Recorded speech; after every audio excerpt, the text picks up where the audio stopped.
Hi, how's it going? This is Resident of Collinwood. I'm back to do a video for you guys to read along a Halloween story titled One Night at Holiday Mobile Home Park.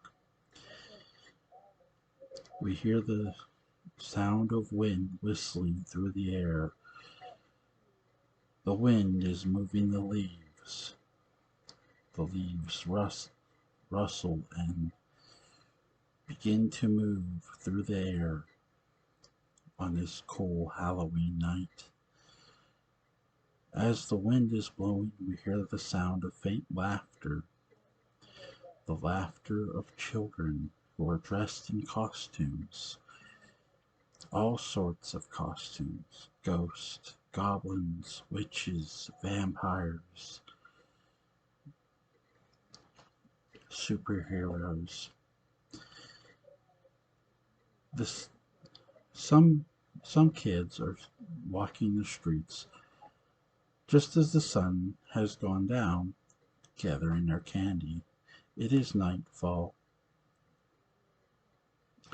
But inside one house, one young boy is still getting his costume put on. One Jake Timmons, brother of Tara Timmons, son of Susan and Hank Timmons. Their trailer, I should say, is on Connor Street. Tara, Tara yells for her brother, Tara Timmons. Aren't you ready yet, Jake? Really? It's a simple costume that you got. I'm just nervous here. I mean, I am only 10 years old. I liked you better when you were 9. You didn't feel so needy then. I mean, even at 10. At 10, you now feel needy. Last year, you felt less needy. I wasn't being my favorite superhero then. Jake, it's not that big of a deal. It is to me. As Tara stands there in the living room, waiting for her brother, he finally decides to come out from his room. He steps out into the hallway and approaches her. Tara sees the big red shoes, the the tight the blue tights, the red letter S on his chest, and the red cape. Tara, well, well, if it isn't the Man of Steel himself. You look good. You had nothing reason to be nervous about. Okay, Jake says. Now that I'm out, can I go out with my friend Bill Hawks and Andy Cheney? That wasn't what you told mom and dad. You told mom and dad that I was taking you and I'm taking. But come on, I'm old enough. Tara smiles and shakes her. Look, it would be really irresponsible for me to, not like to, not go with you. So I'm going with you. Tara, who had just turned 17 3 days ago, knew her brother was really responsible for his young age. But still, he did not need to be out by himself with kids with other costumes. It was easy to get kids confused depending on what they were wearing. Some kids did dress alike, after all, and she did spot kids, five kids in Superman costumes earlier in the trailer park, and she was pretty sure they were still around. Come on, Jake. I'm not gonna hold your hand. I'm not gonna embarrass you. I'm not mom and dad. Jake Timmons. Are you sure? Tara, do you really think I want to hold your hand? Jake, no. Tara, come on then. The two siblings smile at each other and leave their trailer. They Tara opens the door and Jake steps out first. He has his red Superman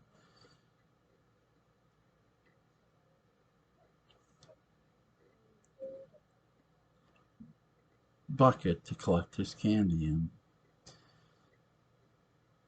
Tara steps out behind him, closing the door behind her, and they walk down onto the grass and walk out onto the street, seeing kids all around them. They start up Connor Street so they can get to the end houses first. Jake Timmons. So why didn't you dress up this year? Is it because you're too old? Tara smiles. Of course, I'm too old. You think I would dress up at my age right now? I see some of your friends do it, Jake replies. Yes, Tara says. Yes, they do. I don't do that. Jake Timmons. Is it because of the boys? Would you dress up for one of them? Like maybe someone in particular? Tara shakes. Jake, you're 10. You don't have to worry about that. Let me, please.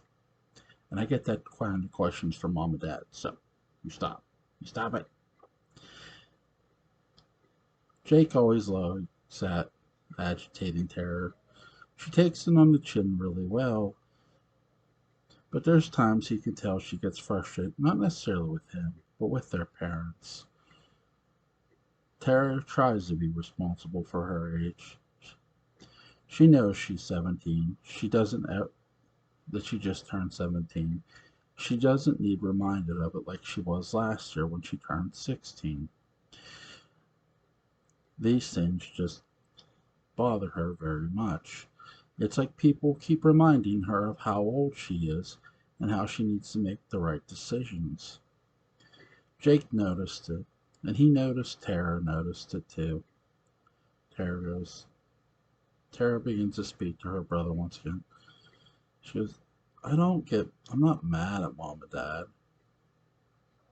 I just wish they'd loosen up. It's not like I've had a boy in the house or anything. Tonight, however, as her and her brother continue to walk up Connor Street, a boy would be the least of Tara's worries.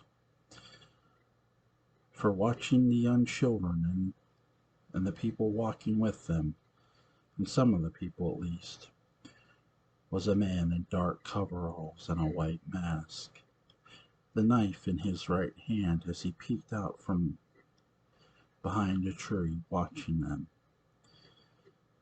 breathing heavily.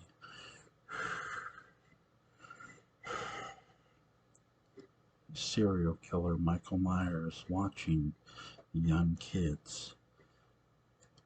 Some of the kids were even alone. Not all had a person accompanying them, and even when they did, it wasn't necessarily an adult. It was sometimes a teenager. Tara and Jake weren't the only ones out. As Jake alluded to earlier, his friend Bill Hawks was out and Andy Chaney was out.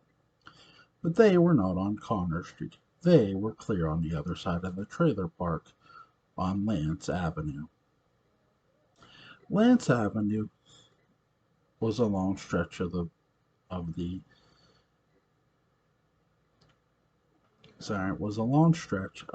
the trailer park. It made up a lot of the trailers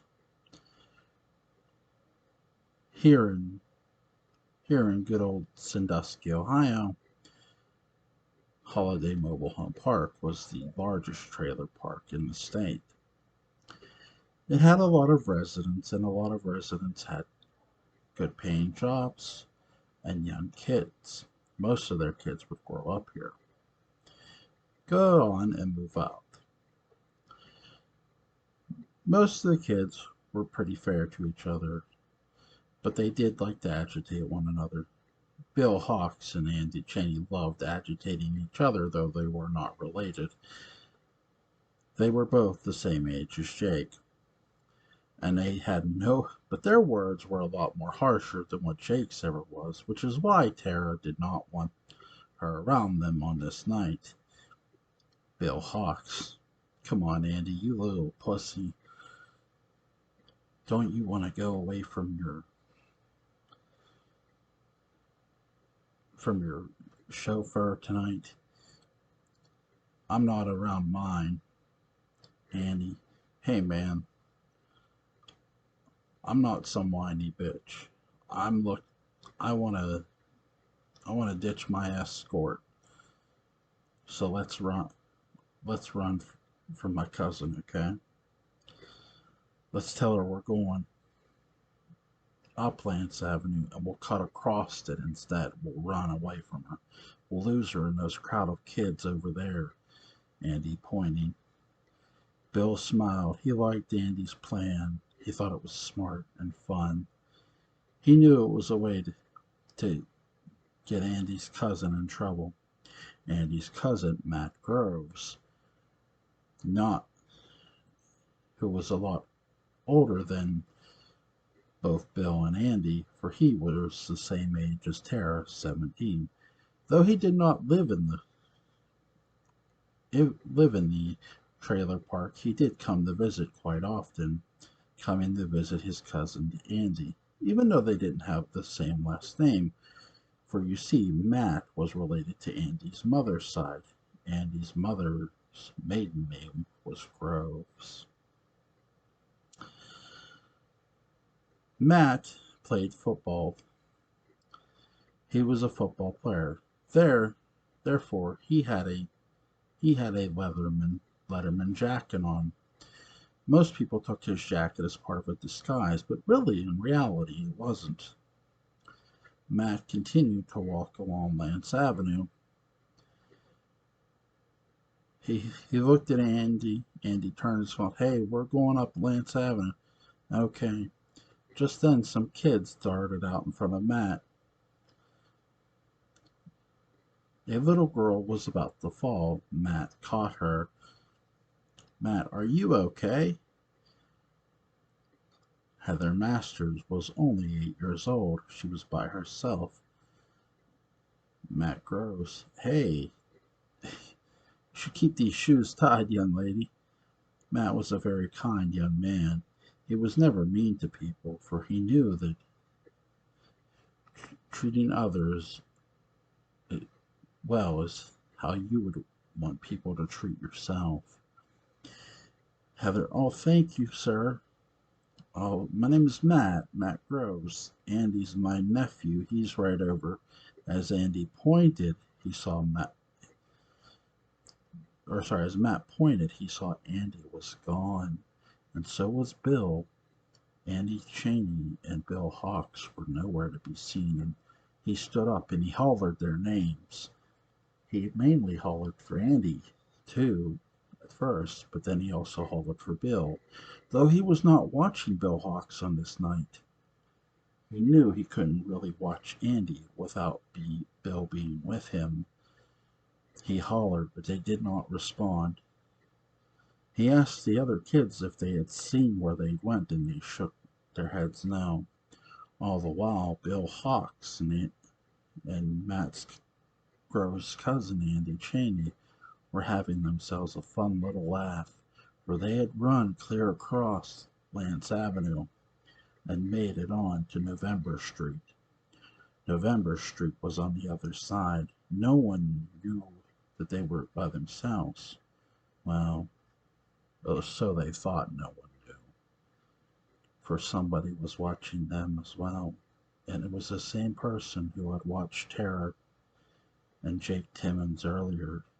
It was Michael Myers, who was standing, peeking out from behind one of the trailers, watching the two young boys.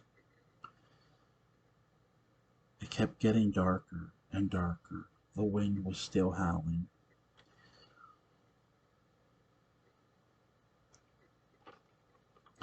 Heather Masters had a older brother who was only a year older than her, Kyle Masters.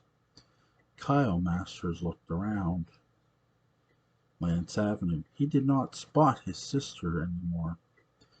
He didn't even see her fall, but he was also further up than her. He still did not see her, even though she was wearing a pink Easter Bunny outfit, Easter Bunny costume. He thought the costume was odd and too hot for her to wear, but the night was cool, so Kyle thought to himself she was smart. Kyle began to get scared as less and less kids were on Lance Avenue. Only he and two others. And they were two kids he didn't really know. They He had figured they had not been living around here, so he dared not approach them and ask them anything about his sister. Just then someone bumped into him. He jumped. He turned.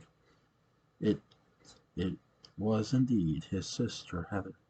"How'd you get behind me?" "I'm sorry. I thought you saw me in my bright outfit. It's not as It's dark out. I can't hardly see anything even with these lights on. They're very dim, you know. They haven't fixed them yet. You need to stay close to me, Heather." Heather nodded. She goes, "Did you see Bree McAdams?" Kyle Masters. "That's an odd question. We saw her earlier, remember? She was on Easter Avenue." "Of course I saw her. Why?" "Well, it's weird. I thought I saw her over here, but she was laying on the ground." "What?" Kyle thought. Maybe. "Come on, Heather, don't do this. I'm the same age as you. Pulling pranks isn't funny. I know it's supposed to be, but that's pretty mean. You said you saw her laying on the ground." Heather Masters. "I'm not playing a prank. I'm not, I swear. She was laying on the ground. I saw her." Kyle Masters. "Where did you see her?" "You saw her here on Lance Avenue?" "Yeah, she was a couple trailers up at the old Stevenson trailer. No one's moved in there yet. She was just laying on the ground. I thought she just fell for a moment, but I hollered for her and she didn't move." Kyle Masters knew his sister was telling the truth. He saw it in her eyes, the terror, the fear that something may have happened to Bree. Maybe Bree had just fallen. Kyle Masters took his sister by the hand. "Come on, let's go see. Maybe she just fell." Assuring his sister that maybe that all had all just happened, they began to walk up Easter Avenue. They continued up along the way. Meanwhile, as they were walking up Easter Avenue, Jake Timmons and Tara were walking down Connor Street. They had hit trailer after trailer getting candy. They were now coming onto Christmas Street after finishing Connor Street. They noticed Tara had noticed the lights. These lights, I tell you, for considering what we pay, you would think they would make these lights better. Jake Timmons, you ever think they do this on purpose? This happens every year. The lights are always dim. Tara goes, "No, I just think the person who owns this place is lazy and doesn't want to get out in the cold and fix them. You got to remember, pretty soon winter's going to be here and the snow's going to fly." Jake Timmons, "Yeah, that's true. It is pretty cool on this night." Tara stopped dead in her tracks. Jake noticed he stopped too. "What's wrong?"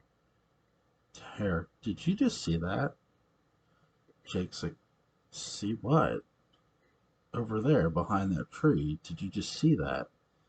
There was somebody standing beside it. They were looking at us." Jake looked. He didn't see anything. He turned back toward his sister. "Oh, you're real funny, sis." Tara goes, What? What are you talking about? I'm not being funny. Jake said, come on, you're pulling a Halloween prank. That's pretty lame, even for you, Tara Timmons.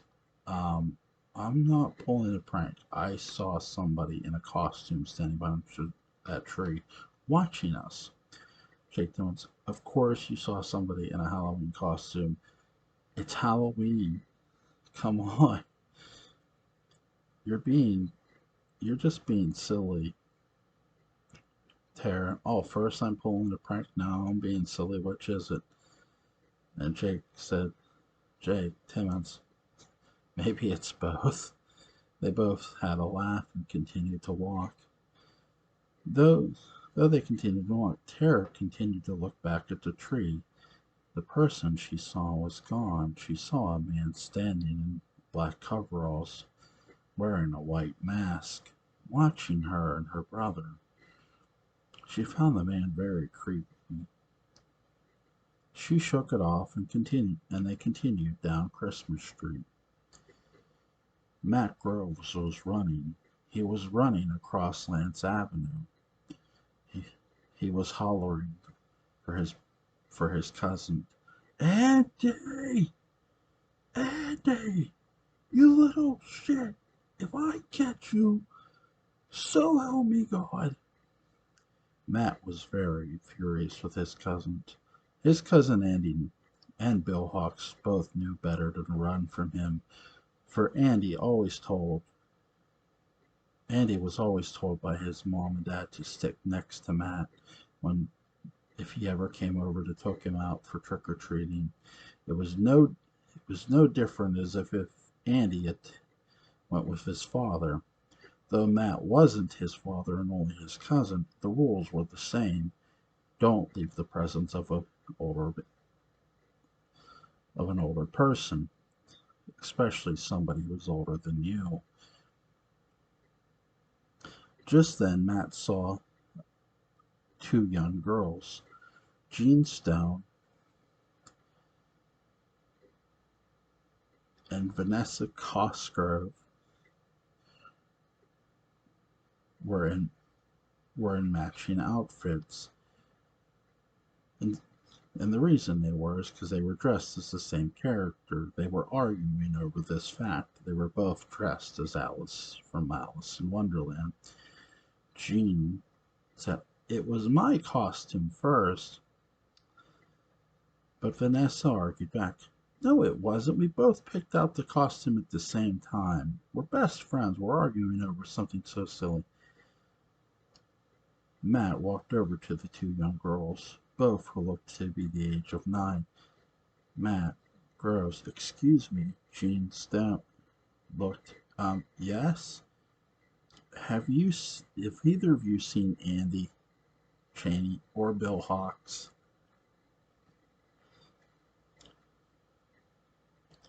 Matt realized where he was when he asked the question. He realized he was no longer on Lance Avenue. He was actually on Spring Avenue. Gene Stone, no, I haven't seen him. Vanessa Cosgrove said the same thing, for they were correct. They had not seen the two young boys. What Matt didn't realize was he didn't hear where the boys were going. And considering he didn't just go across, he went across and up, is how he ended up on Spring Avenue instead of where the boys were, November Street. All the streets had different names, and weird names to be, some of them the names of holidays or months.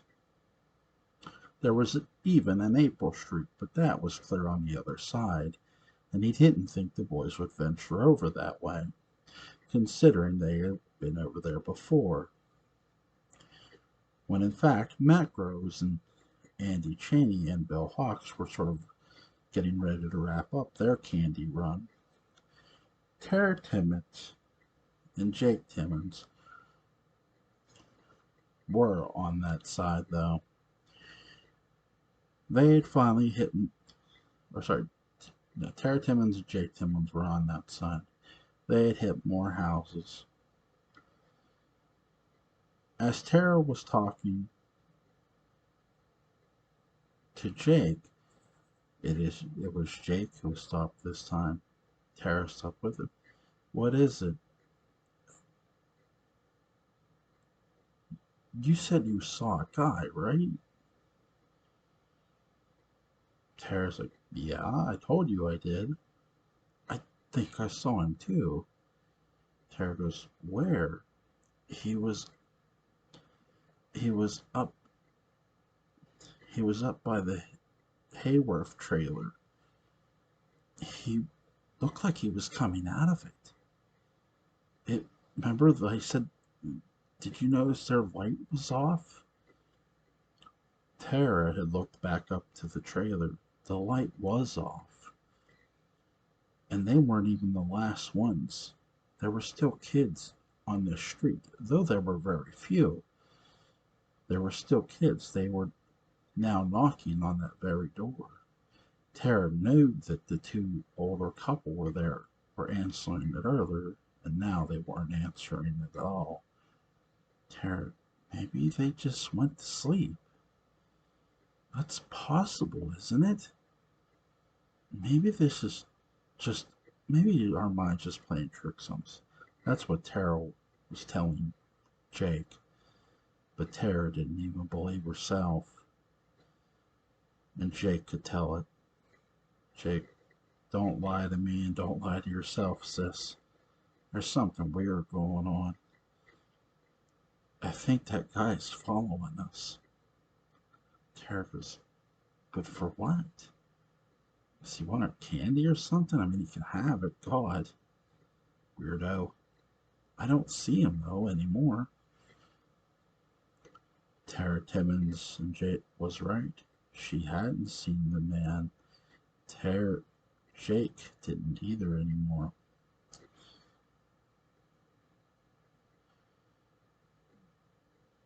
Finally, Heather Masters and Kyle Masters came upon Bree McAdams. She was still laying there on the ground. Heather walked over. She reached down. She touched Bree on the shoulder. Mrs. McAdams. Mrs. McAdams. Or sorry, Miss McAdams. I'm sorry. But Bree wasn't responding. Kyle said, come on, Bree. This isn't funny. They turned over. They had seen Bree. Their mouths dropped. Their lips were quivering, both of them. They saw a sight they had never seen before. Bree's throat was slit ear to ear. Her eyes were lifeless, her body a pitch gray color. Heather, finally coming out of fear, let loose a scream. The scream was heard by some of the neighbors who came running out. They had seen Bree's body. Now, on the other side of we finally see Jake and Tara coming to November Street. There, Tara collides into somebody. She falls down. I'm so sorry. Tara shook her head. She looked up. Before she looked up, she said something. You idiot. She did not finish her sentence, for standing in front of her was the very handsome Matt Groves. The boy she had a crush on, but she never told him. It was my fault, Tara said. Jake Timmons. It was. No, it wasn't. What are you talking about? Tara looked at Jake. Gave him a look of to shut up without saying it. Jake realized that his sister must like the boy. He began snickering. Macros, what's so funny? as Matt bent down to help Tara up and she got to her feet. Oh, nothing. My brother's just being goofy. Tara looked at the young man. She saw the worry in his face. Is something wrong? Tara asked Matt. Yes, something is wrong. I'm looking for my cousin, and I can't seem to find him. I've been all over this trailer park. Tara Timmons, you look it. Tara, who's your cousin? Andy Cheney?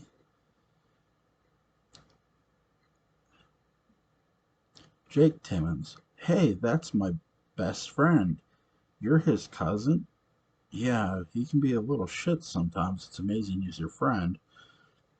Oh, sorry about the language. Tara, it's alright. Just don't do that too often. Um, what was he dressed as? Jake had finished that answer before Matt did. I know what he was dressed as, Jake says. Jake laughed. Jake said he was dressed like Hillary Clinton. He wanted to dress like her so he could scare people. He thought she was ugly. Tara shook her. Oh my god, goofy kid. Yeah, and Bill was dressed as oh god, what was the guy's name? The other guy on TV. I forget his name.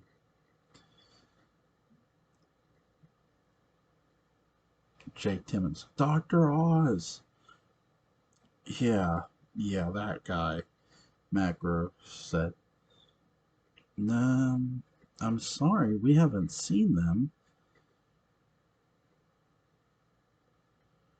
Tara always had good hearing. She could hear something very faintly. Do you hear that? Matt at first didn't. The wind was loud. He goes, no, what were you hearing? She goes, this way. They had walked down November Street. Two trailers. Down the trailers, down one of the trailers, there was nobody there. But the sound grew a little louder. Matt goes, I can hear it. Hey!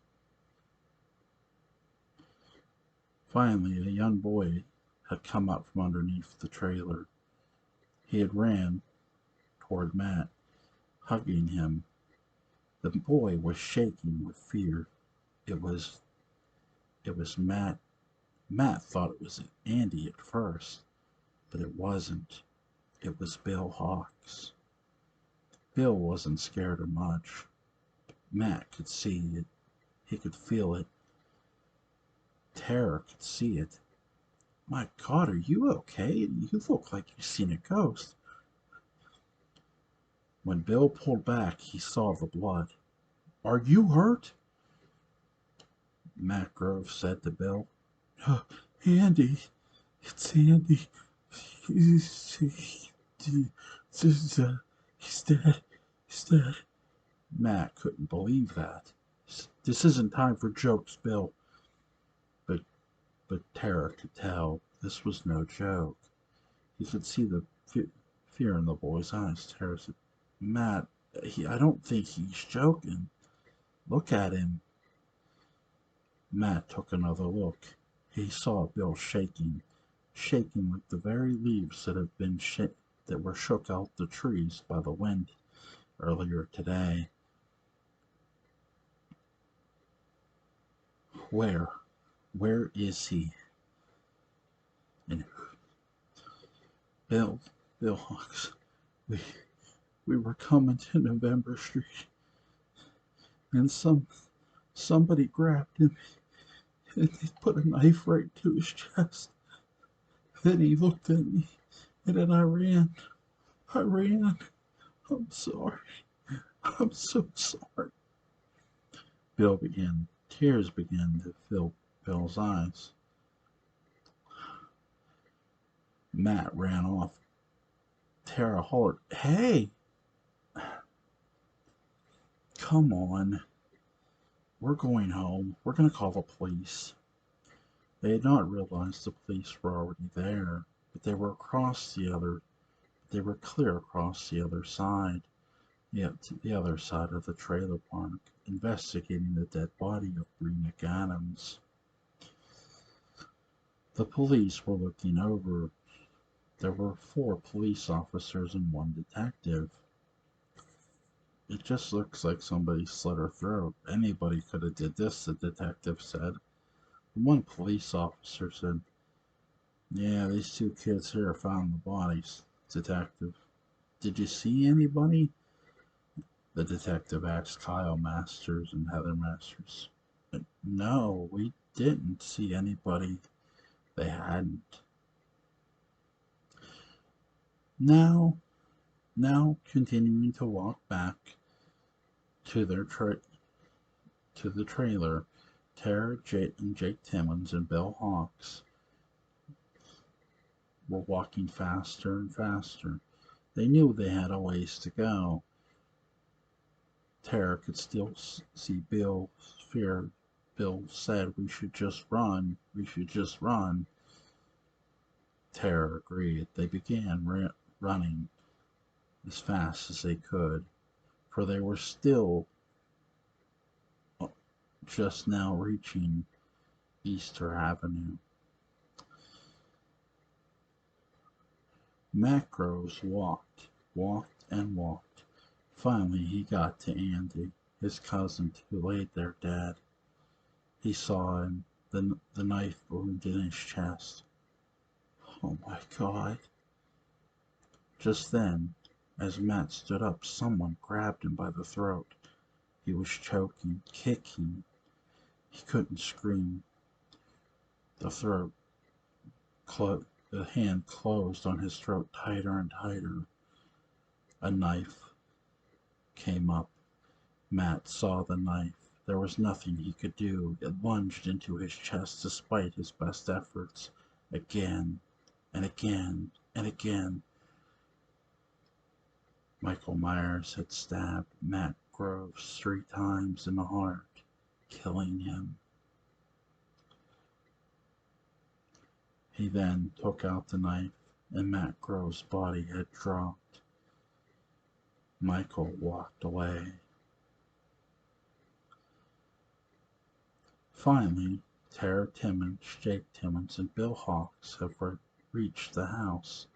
They reached the Timmons house. Tara locked the door. She picked up the phone and called 911. The operator came up. "Police. This is the police." "Yes, I'd like to report a murder. There was a body. Where are you located, miss?" She told her how, "Ma'am, there's already police in your area. I'll just notify them."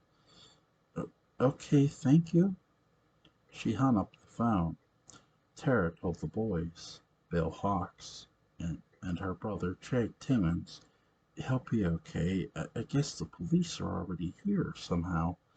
Tara wasn't quite sure of how that happened, but she believed the operator, for she had no reason not to. The lights had gone out of the trailer. It must be the fuse. Bill grabbed Tara. "Hey, what are you doing, Bill?" "It's not the fuse. There are lights on outside. It's him. It's him." Tara had remembered one thing. Her parents' window was open.